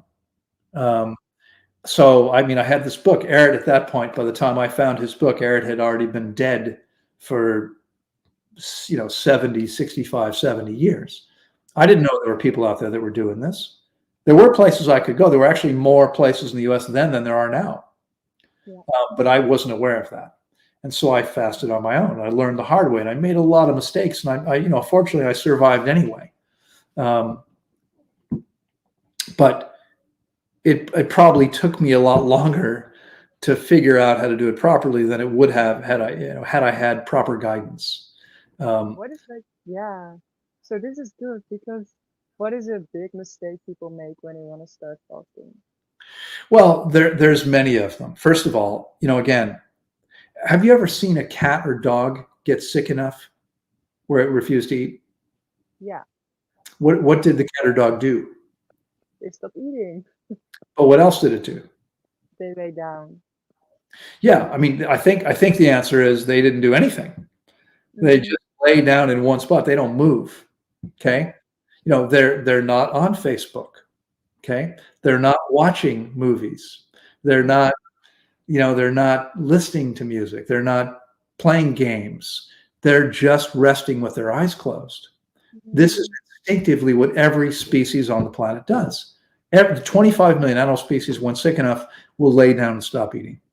Yeah. Except sharks, because they have to keep moving. But they stop eating. They Yeah. rest as completely as they can. That's because the whole point is to liberate as much energy as possible so the body can use that energy to cleanse and heal. Okay, so the first mistake people make is they stay too busy. They should not be doing anything they don't need to do. I'll point something out. I tell every client right now, even if I keep my mouth shut, which, as you've seen, is hard to do for very long. It's just I want to share so much. There's so much. I mean, I feel like we're like leaving everything half finished because there's so much. We keep. It's all good. Thank you. Yeah, there's so much, and I'm listening. It's all good. But if when we're tired enough, okay, what do we instinctively do if we feel really tired? We close our eyes.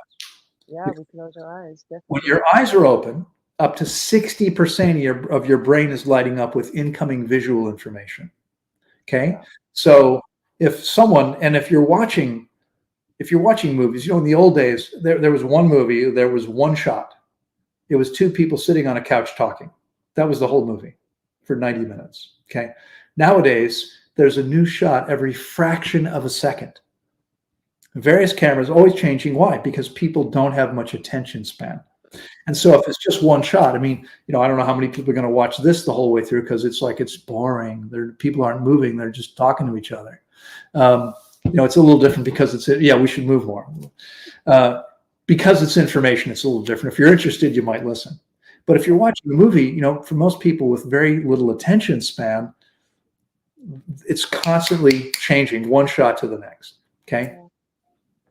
When you close your eyes, you turn off all those functions in the brain that are processing visual information. And so your body is able to rest much more deeply. Okay. This is why we want to rest with our eyes closed, like the cat or dog does. They're not going to lay there and, look around. They're just going to rest and close their eyes. We want to do the same thing. We want to turn off as many of the circuits as we can. So the body doesn't have to spend energy doing anything it doesn't need to. The more energy we liberate to cleanse and heal, the more benefit we get. Okay. And so, there are people who say, no, you should walk when you're fasting. Now, years ago, probably 7, 8 years ago, I thought, I'll open a fasting group on Facebook. And I'm now in several, including the one I started. I don't spend much time there anymore because I quickly realized that most people on these groups are interested in one thing only. They want to lose weight. Okay? And if you want to lose weight, walking around, being active might be a good idea. Now, you're going to lose mostly muscle that way. But if all you care about is a number on the scale, I mean, the biggest potential market for fasting is weight loss.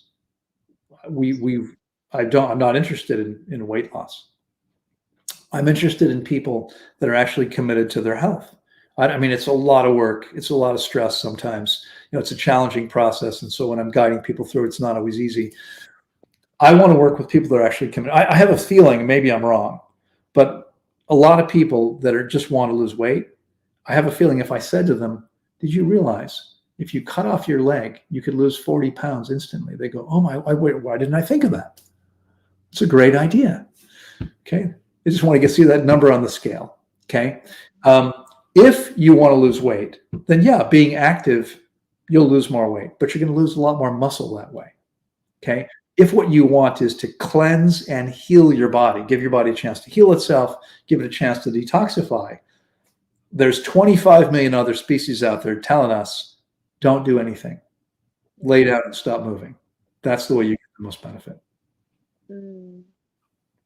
So it's not really a good idea to do that on your own if you have no experience. So why should people come to you?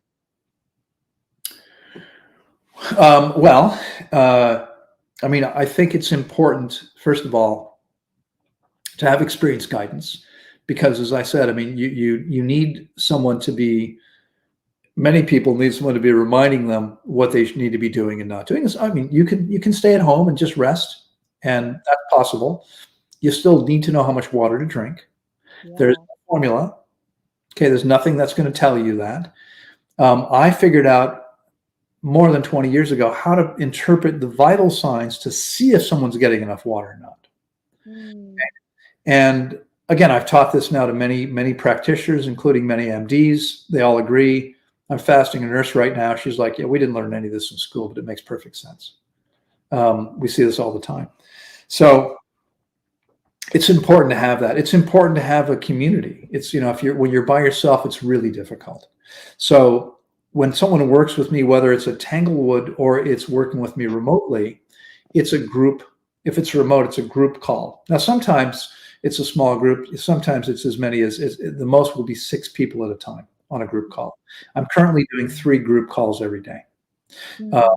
So I'm working with people that way, and they're learning not just from what's happening in their body, but from what's happening with everyone else in the group. And it enables people to really understand the process much, much more deeply. But it's critically important to understand what's happening. So when someone has something going on, it's easy for them to say, oh, in fact, I had a client leave us 2 weeks ago who said, like almost every day, he'd say, well, I felt this is what's happening. And I would say, well, I think there might be another interpretation. And sometimes I was probably less tactful than that. But the problem is usually how we're interpreting things. Okay. So, way too often people are making things mean something that they don't mean. We have to understand what's really going on, because if we understand that, no, this is okay. Let me give you an example. Years ago, we've been in our current location now for 12 years next month. And before we moved there, I was at this other place temporarily. I had a small group. There we only had space for maybe 8 clients. Now we'll fast like 34 people at a time. Wow. But I had space for 8 guests. And I had a guy, I'd taken everyone's vital signs one at a time. And then we sat together in a group and went over what all the numbers mean, so everyone could learn from everyone else's experience. And I'm talking to a guy who's in his 50s, and I said, your blood sugar today is 45. How do you feel? Now, there's a different system in Europe than we use in the US. Yeah. So with the system that we use, it's milligrams per deciliter versus millimoles per liter. And with the system we use, blood sugar, I believe, should be between 60 and 90. Medicine teaches between 70 and 100, but that's still too high. The range is, they used to say 110 until a few years ago. So I had a client that was at 45, roughly, and I think 60 is okay. And medicine says 70, and he's at 45. And I said, how do you feel? He said, I feel fine. I said, okay, great. We'll check it again in a few hours. And then I went to the next person. And a woman said, hang on. Is that all you're going to do? I said, yeah, why? And she said, well, I'm a nurse at New York University Hospital. If this person, if he was at NYU Hospital with blood sugar that level, we would give him Coca-Cola with extra sugar. Wow. And I said, well, we're definitely not going to do that. Okay. So most people don't understand. I mean, people tell me all the time, well, my family doctor is going to check in on me once a week. I'm like, yeah, that's not good enough. I mean, your family doctor probably knows absolutely nothing about fasting and fasting physiology because it changes. Okay. So 45, most doctors would say, go to the hospital, right? Um, we have a woman who's now fasting with me for the second time. She, about a week ago, she says to me, my sugar this morning was 25.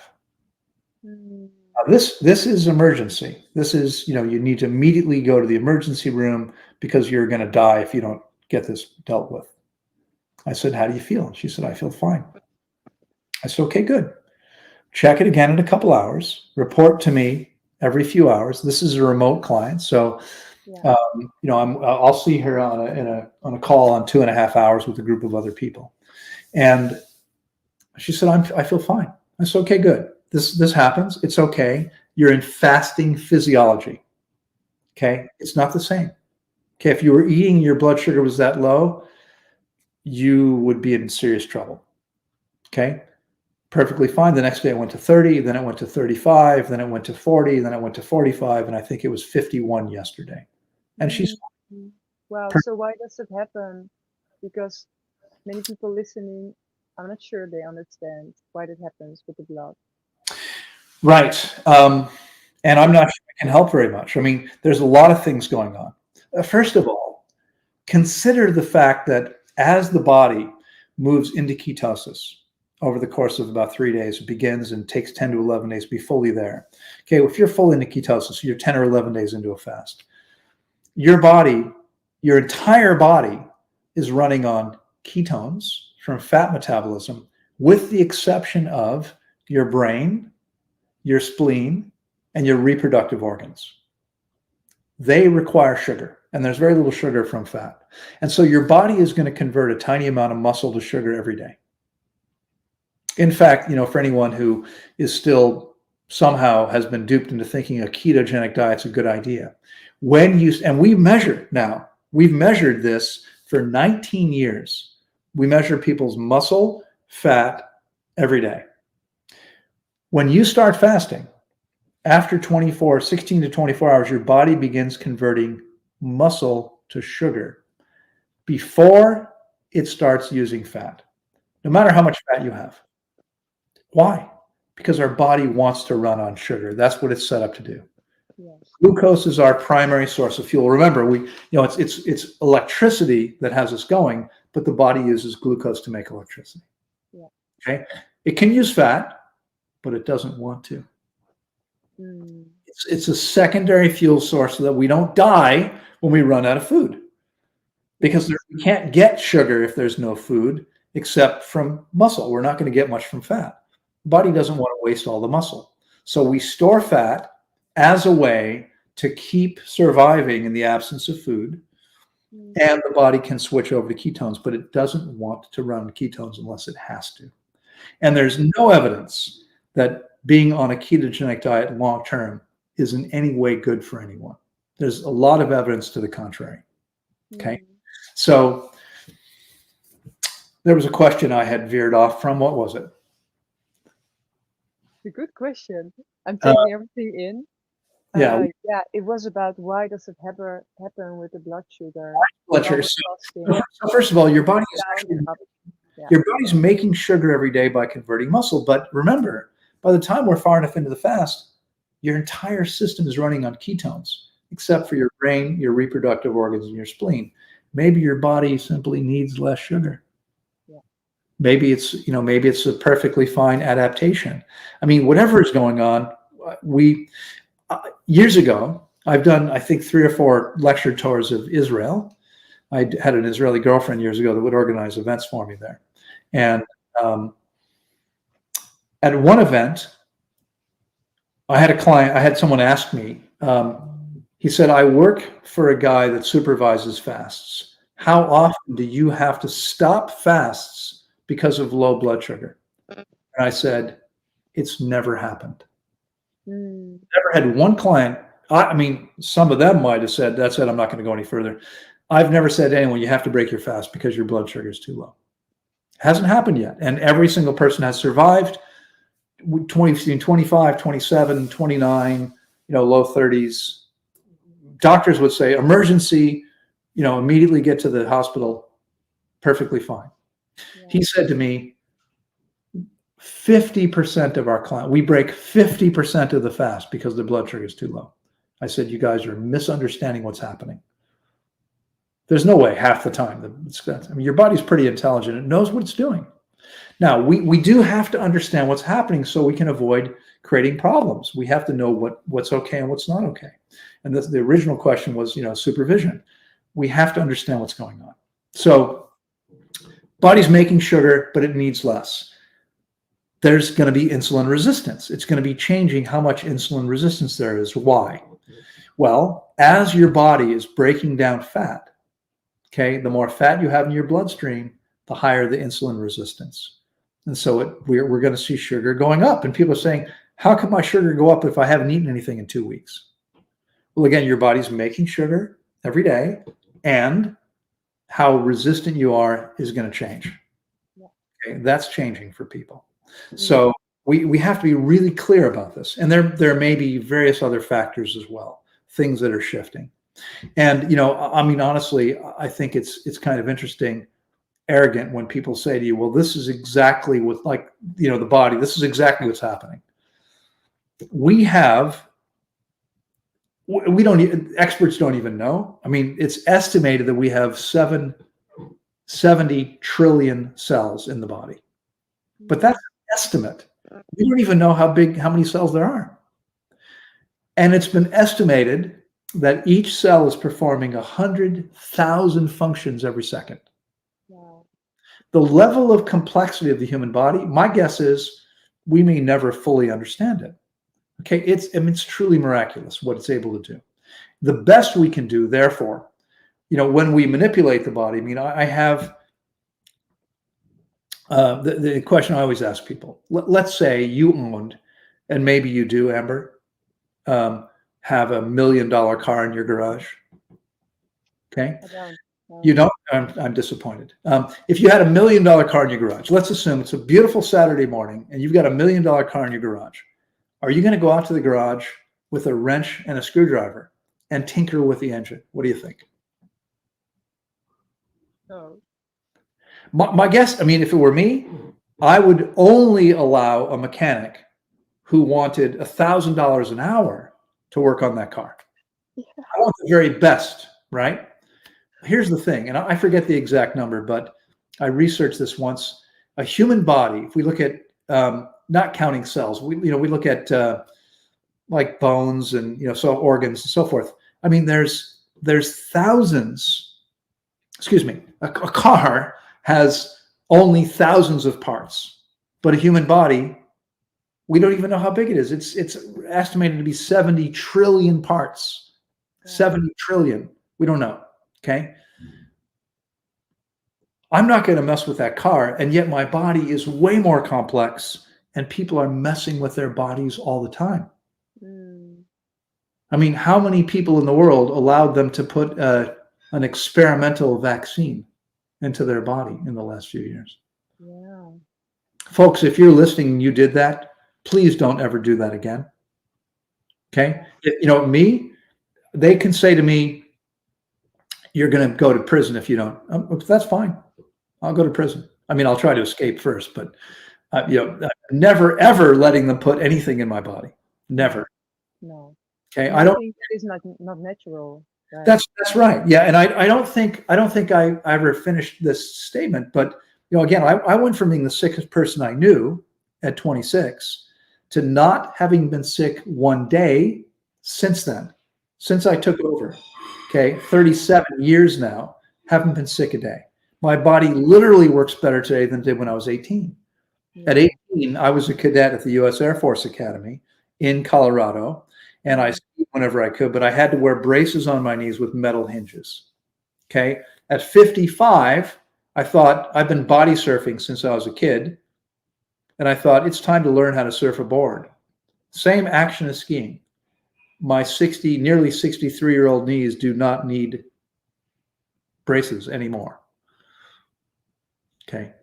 So I mean, we can feel and function incredibly well. This is, I started to say a long time ago, one of the most important things is to realize that we're meant to feel and function incredibly well. We should Yes, have complete mental clarity. We should have tons of energy. We shouldn't be getting sick. We should be functioning year after year, day after day, at an incredibly high level. And that's what's possible for anyone willing to do what they need to do. I agree. Yes. Oh, Lauren, thank you so much for sharing it. Because yesterday I spoke to someone and she was like, yeah, I suddenly have like these light flashes in my eyes and I'm seeing black and it just keeps on happening. But I Right. looked on internet and it's super normal because I'm getting older, Right. right? We hear this all the time. People are getting symptoms. Yeah. I am so grateful that I got as sick as I did at 23. Mm, Because me at 20, too. if I had been 63, if I was my age now, 40 years, that was 40 years ago, nearly, right? Had it happened now, I mean, a lot of people would say, well, this is normal. I'm getting older. It's just what happens. Back then, I'm like, no, this is not okay. Absolutely not. I want to feel as amazing as I did a year ago, 6 months ago. Yeah, I'm not going to tolerate this. I'm going to figure out what I need to do. yeah, It drove me to find an answer, a solution. Since then, I've worked hands-on with more than 15,000 clients, more than 10,000 have fasted with me, and another 5,000 I've just coached in various ways. mm, But who knows how many people? I've had millions of views on my YouTube channel. I've yeah, spoken all over the world. Now, I'd like to believe that there are many, many, many thousands more people who've been positively impacted. And maybe they wouldn't have had I not gotten as sick as I did at 23 and yeah, been driven to figure some things out. Okay. yeah, Thing that ever happened to me by far. yeah. That's amazing how things are being turned around because you could have said, oh, why is this happening to me? Or, but you looked for an answer and now you're helping so many people all around the globe. That is amazing. And there's one more key piece I think that people really need to understand. Mhm. Okay. Of all the things that we measure, and we're going to be measuring a lot more in the next years, we're looking, I mean, I want to measure everything we can. We want to, when people come in, we want to measure their vision, their hearing, their reflexes. I want to show people, Yeah. look at what's changed in 4 or 5, 6 weeks. Look at how much different you are. Okay. I don't know. I'm not sure how they measure telomeres. You've measured telomeres? They're little caps on so they say that DNA is double helix. These two strands that wrap around each other. Yeah. Your DNA. The telomeres are the end caps that prevent that DNA from unraveling. Mm, It's like if you've ever done any wiring. I used to do some of my own wiring in the house. I put a second floor in my first house myself, and I did all the wiring. And yeah. so use a little plastic wire nut. You have two wires. You take your pliers and you twist them together, and then you take this wire nut and you twist it on there, and then you Yeah. tape it so it can't come off. And this prevents them from unraveling. Okay. Well, the telomeres are the same thing. And when we're born, they're quite long. And as we get older, they get shorter and shorter. Now, we can make them shorter much faster when we eat animal products, drink alcohol, use drugs, use pharmaceuticals. Don't sleep. Don't get Stress.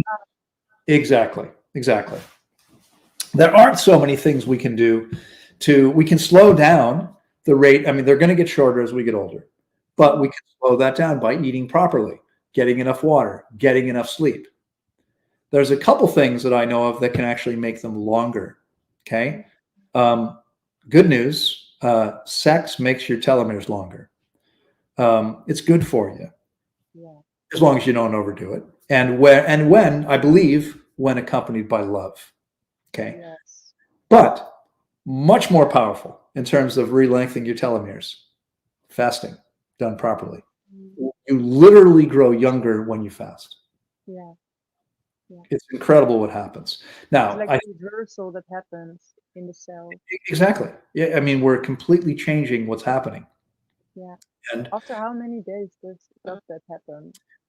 We don't know. We don't have. This isn't something we. What I was saying was, I want to look into and see if there's a way. Is there a way we can measure that? That would be amazing to see. I'm not sure if that's something. Yeah.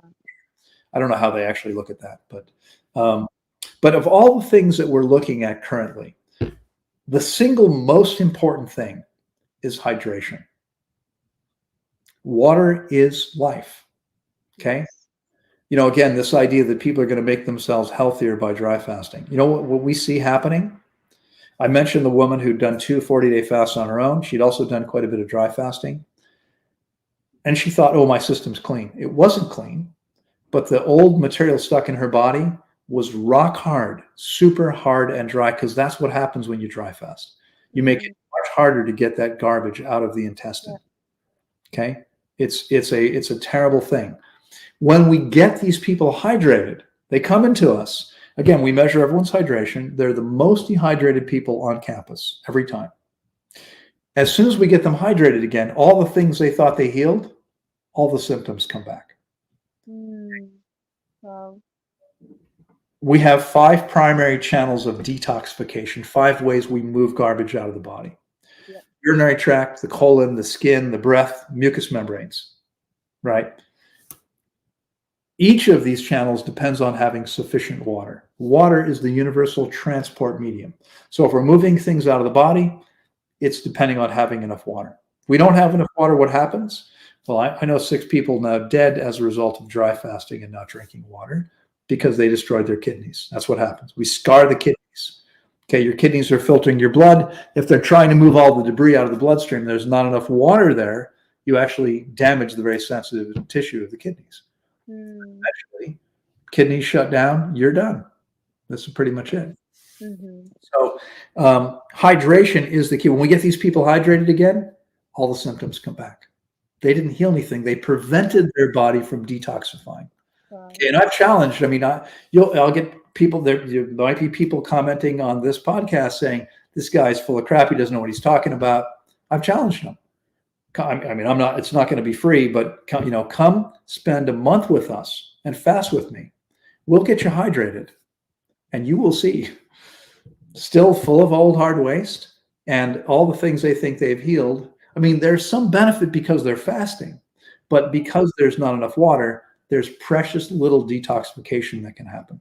So healing may occur. Some amount of healing happens as a result of fasting, but the movement of toxic materials out of the body, that requires having enough water.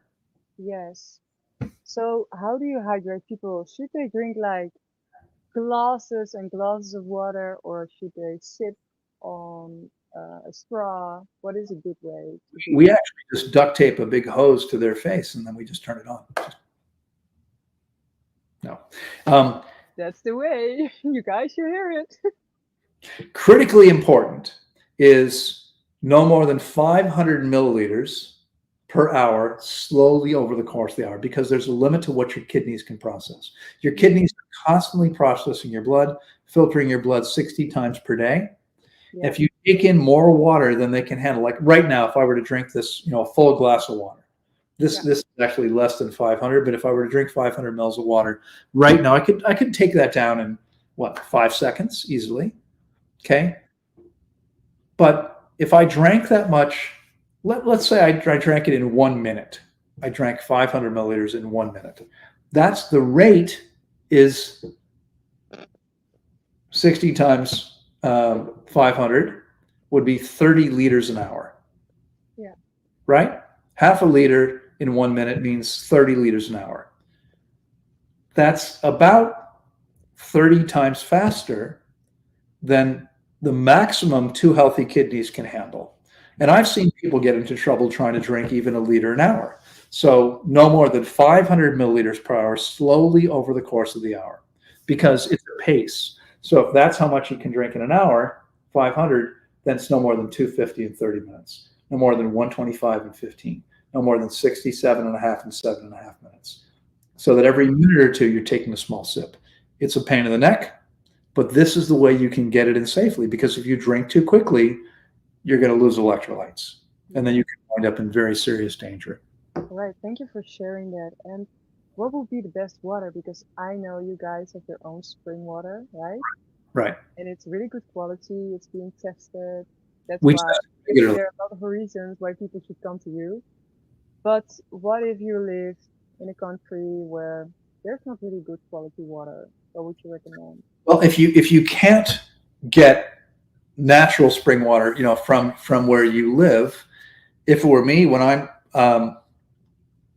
traveling and don't have access to clean spring water, I would buy bottled spring water in glass bottles.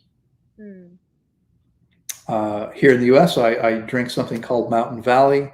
It comes in glass bottles. It tastes like water should taste, which is very little taste, right? It just tastes like water. That's what you want.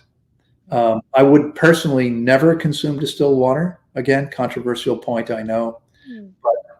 It's funny. The people say, well, the inorganic minerals in spring water are going to calcify your body. That's interesting because every one of nature's 25 million animal species drinks the spring and stream water in nature. The longest lived peoples on the planet, like in the blue zones, for instance. Okay, one of the things they don't have distillers in their homes. These Yeah. are mostly poor people that are drinking the spring water that occurs naturally, and they're perfectly fine. There is no problem with calcification. It's nonsense. There's no science to support that. My guess is that a lot of these things that these people say were originated by someone selling distillers. I don't have a dog in this race. Doesn't matter to me. You do whatever you want. But I personally would never drink distilled water. It's unnatural. It's negatively charged. It's going to bond with the positively charged electrolytes in your bloodstream, including calcium, potassium, magnesium, sodium, and I think I'm forgetting one Yeah. of your major electrolytes. Those are all positively charged. Distilled water is negatively charged. It's going to take them out of your bloodstream. Not a good idea. Okay. Thanks for sharing that. And do you agree that like fruits are still the best way to hydrate the cells or spring water?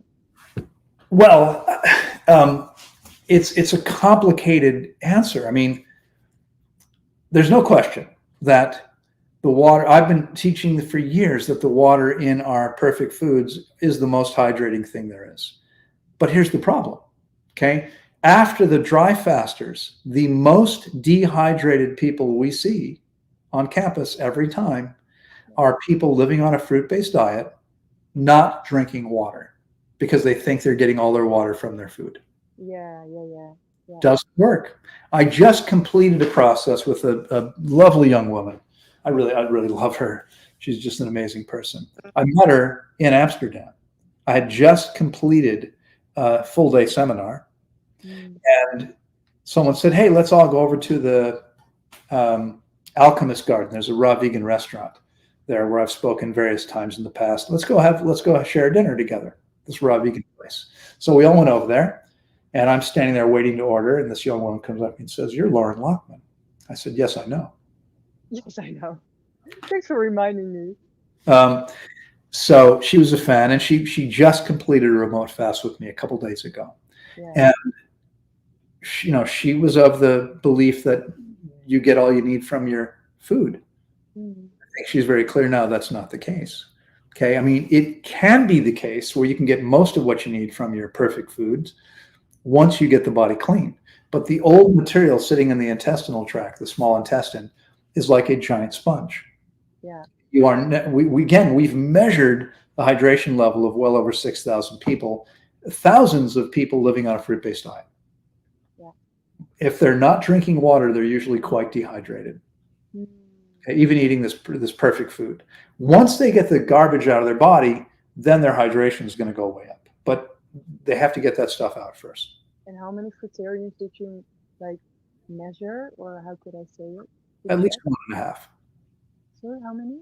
At least one and a half fruitarians. Okay. Oh, I'm just teasing you. Yeah. Sorry, I'm thinking. 1.5 people. Yeah. Yeah.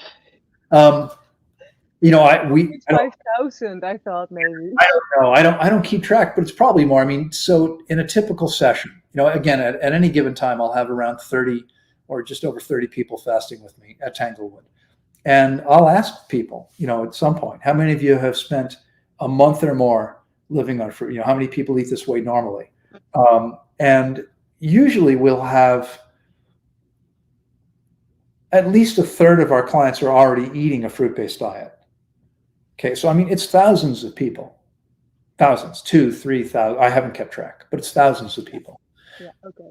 Those people who come in without drinking 3 to 4 liters a day, most people are very dehydrated, even if they're living on high water content fruits, because the old material, which is still there, every single person eliminates kilos of it. That old material is like a giant sponge. When we eat and drink, it's absorbing water. When we go to bed at night, we don't eat or drink for 8 or 10 hours at a time, it's drying out again. It never goes anywhere, but it keeps stealing water from you. Mm. Okay, it's people never get hydrated until they get rid of that stuff. Wow. So I did a water fast, but I was not on this journey yet. So I was eating kind of a standard vegetarian diet, and it was a spiritual fasting experience. Okay. And I remember I was constipated for 1 week, and I had so much pain in my stomach, like this block was there. Yeah. So that makes a lot of sense. Right. I mean, for anyone that hasn't connected the dots yet, the constipation occurs. There's various things going on, but the number one thing is the stuff is too dry to be able to leave the body. Yeah, yeah. Yeah. But with water fasting, I could have, if I would continue longer and have the right supervision. Have you fasted long enough and properly? I mean, what happens is it's life changing. People eliminate so much of this material. It changes everything. Getting this stuff out, it changes everything, and it enables people to take their hydration to a much higher level, which again affects virtually every aspect of our health. Everything. Yeah. The body cannot function. I mean, most people, they're walking around with less blood than they should have because they're not hydrated enough. Okay, your body is replacing blood cells all the time because they get damaged, worn out. It can't do that if you're dehydrated and there's not enough water coming in. Yeah. Wow, thank you for sharing. Loren, I have so many questions for you, but it is already a bit like, I don't know how much time you have. Unfortunately, I'm going to have to go soon. So I All can right, a few questions. If you'd like, sometime we can do it again. maybe we should do that because I've had so many questions from the community, Okay. and I think it's really, really valuable. Yeah, to do Yeah. that the next time. Would you like to maybe schedule a Q&A time? Yeah, let's do that. That would be good. Maybe get this one out there, and then there'll be more questions, I'm sure. Yeah, yeah, really, that would be so good. And I want to ask you if you have any last words of wisdom as we wrap up. Well, I'll just repeat maybe in different words what I said before. I think most people really have no idea just how well we can feel and function. Yeah. I mean, people get so used to feeling the way they do, they don't even realize sometimes what's happening. But you should be able to bound out of bed every day with tons of energy, have complete mental clarity, feel positive, be able to focus. I mean, this is what it's been for me, from being the sickest person I knew to being vibrantly healthy now for coming up on 40 years, 37 years. This is what's possible for every person if they're willing to do what they need to do. And I know there's a lot of fear around fasting. I mean, fasting is critically important because we have to get the garbage out. We're never going to feel and function as well as we can until we do that.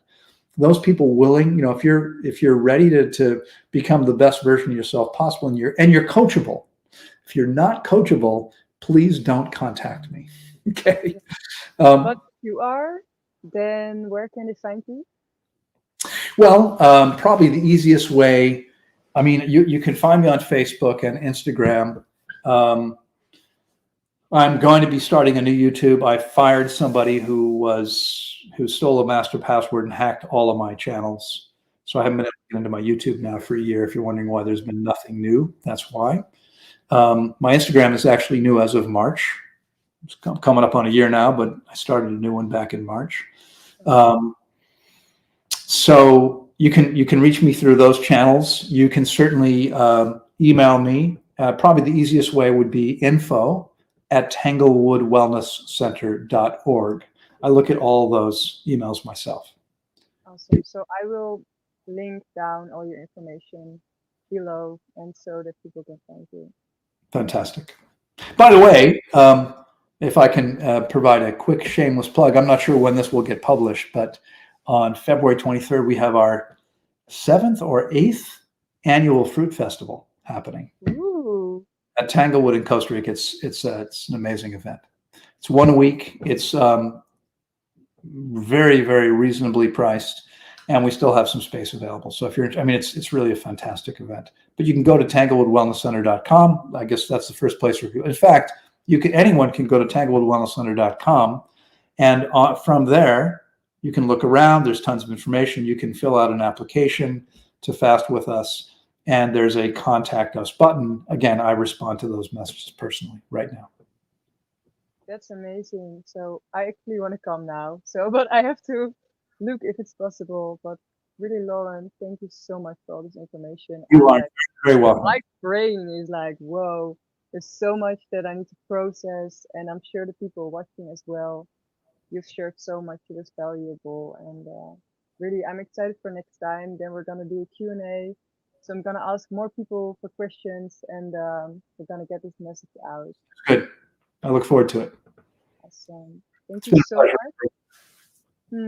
My pleasure. And have a beautiful day today. Thank you. Thank you. You too. I guess yours is mostly over. Yeah, almost. Yeah. But it's good. Take care. Take care.